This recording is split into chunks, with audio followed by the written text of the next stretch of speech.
Today, we're going to undertake a series of discussions with Ross McCarthy, a senior behaviourist. He's going to discuss with us some of the cases and some of the behavioural issues that we, as practitioners, deal with in the Canine and Feline Behaviour Association.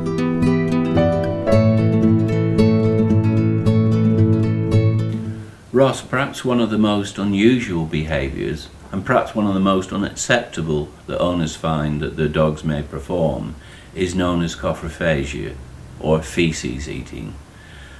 We know from research that it's not just about diet, it can be a learned behaviour, especially if puppies have gone through areas of socialisation that it's encouraged, kept in pens with older dogs where there is faecal matter lying around.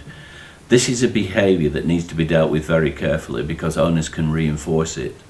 What's your experience, and do you have a particular case that would give an example of how you would deal with it? Yeah, I do have a case example, and it's interesting that you said about competition.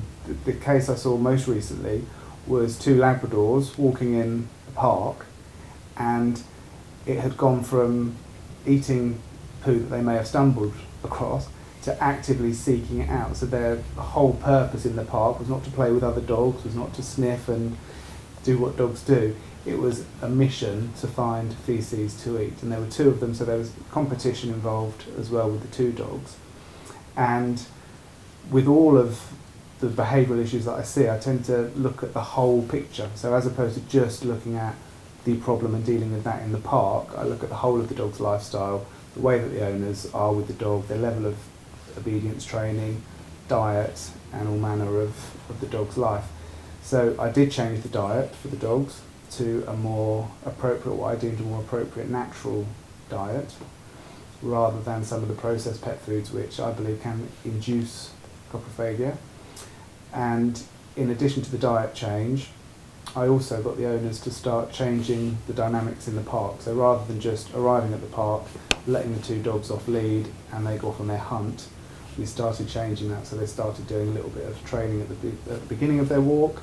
We also taught a whistle recall so that the dogs would come back, and of course, being Labradors, their stomach ruled their mind. So coming back, hearing a whistle, coming back for a food reward, the dogs very quickly learnt that that was actually more rewarding than going off looking for poo. Yeah. That's interesting because the scenario you give is a perfect case where the competition between the two dogs increases and it's the first to it. And I've seen a lot where the owner competition, where the dog believes the owner wants it, actually increases the behaviour.